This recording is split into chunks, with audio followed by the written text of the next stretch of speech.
Well, good morning, everybody. I'm Matt Chapman, air show performer, airline pilot, and an avid model airplane flyer. It's a thrill for me to be here today and speak to all you here at the AMA annual convention.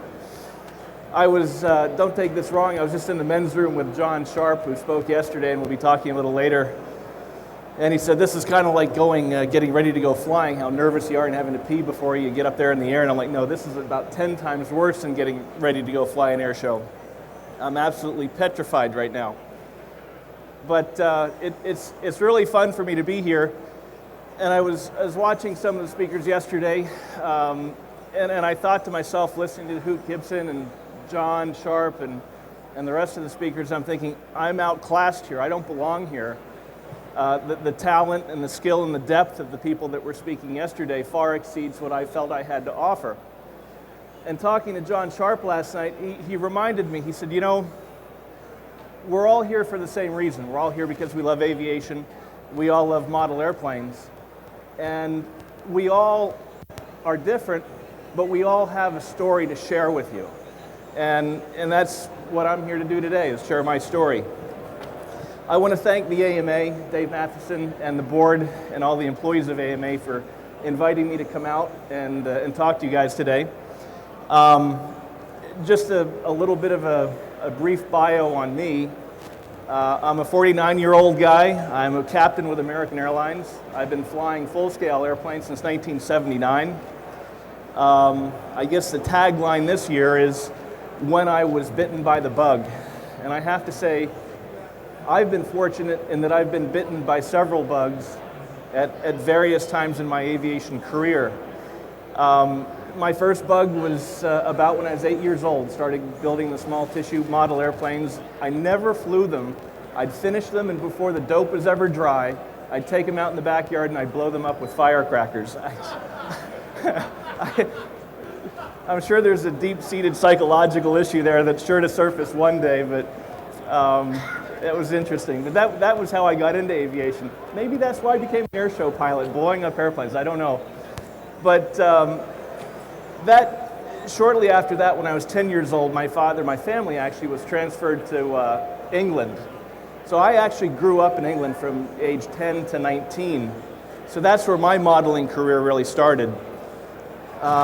Strangely enough, I started sailboats in the Round Pond in Kensington Park in London. Got bored with that in about a month. Got an RC car. No offense, guys. Got bored with that in about a month. They're right over there too. They're not listening to me. Good. But then I got into model airplanes, and all of a sudden there was something that connected with me. Number one, my father was truly interested in it because he was a frustrated, I think, wannabe pilot. And the challenge of building a model airplane, yes, we used to build model airplanes for the kids out in the audience. The challenge of building a model, putting it together, getting it out to the flying field and flying it was a real challenge. My father, God rest his soul, I really challenged him because up to that point in my life, I was kind of a young kid without much direction, didn't take school very seriously, was always daydreaming. Very seldom did I ever complete a project or any kind of assignment that was given to me. And really for the first time in my life, I found something I was interested in starting, completing, and seeing through to the end, usually with a pretty good spectacular crash. So as a kid, it brought my father and I closer together, and it taught me some really great values as a young person that, strangely enough, I still carry with me today.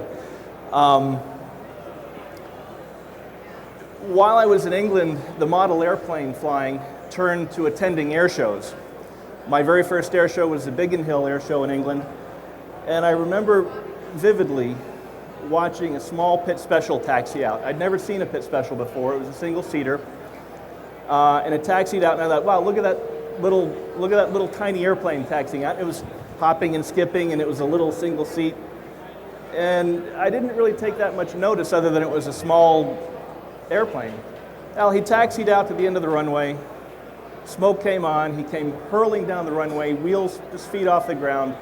And like we've all seen, Air Show Center popped up, rolled inverted, and I was floored. I was absolutely floored. I had no idea that a real airplane could fly upside down. I had no idea real airplanes could trail smoke. I mean, this was a totally new sensory thing for me. I'll get back to that. Just the slides here are no particular order, just interesting things that I've done, airplanes that I've flown, models that I own or have owned, to keep you interested here. But the sight and sound of that, I looked at my dad and I said, my gosh, I'm going to do that one day. That's what I want to do. It took a while from there. That set a seed. That was my bug right there. I was bitten right there for the full-scale aviation. I pursued my interest of following air shows while I was in England, and that led to a 9th grade assignment to interview somebody that was an influence on you as a child. While most of my classmates interviewed their fathers or next door neighbors, my father encouraged me to interview my air show hero at the time, who was Neal Williams. Neal was I want to say a 9 or 10 time British aerobatic champion and one of my air show heroes growing up.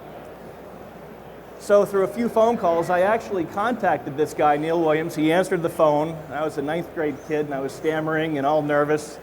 And I said, Mr. Williams, and I told him what the story was, and he agreed to meet me at Bucher Airdrome in England and be interviewed. So I got to interview my air show hero, and that was another bug, another bite that just really helped me cement my goals as a future aviator. Fast forward to 1979, I moved back to the United States, to the Northeast. I sold all my model airplanes. I was done. I was going to be a real flyer now, and moved back to the Westchester, Pennsylvania area just outside Philadelphia and started taking flying lessons. From all the money I sold, or all the money I got from selling my model airplanes, I was able to buy my private pilot, commercial pilot, instrument rating, and most of my multi-engine rating. I was spending $15 an hour for a Cessna 152 back then. Today you can't do it for what, $100, $110 an hour? So my goal in learning how to fly was specifically to become an airshow pilot. I had no idea what I thought I was doing, because realistically, you can't make a living in the airshow business, or very few people have. There are a handful out there, and I respect them tremendously for what they've been able to accomplish. But as a 19-year-old kid with starry eyes, it was a very unrealistic, lofty goal. But the neat thing is, as I pursued my goal of becoming an airshow pilot, I learned about what aviation had to offer as an adult. Corporate flying, charter flying, air ambulance flying, ultimately airline flying. And I knew of none of these opportunities for me when I was younger. The goal of becoming an airshow pilot was still strong, but it was put on the back burner. I got my ratings, I became a flight instructor, and I talked my mother into co-signing a loan for me to buy a smashed Pit Special.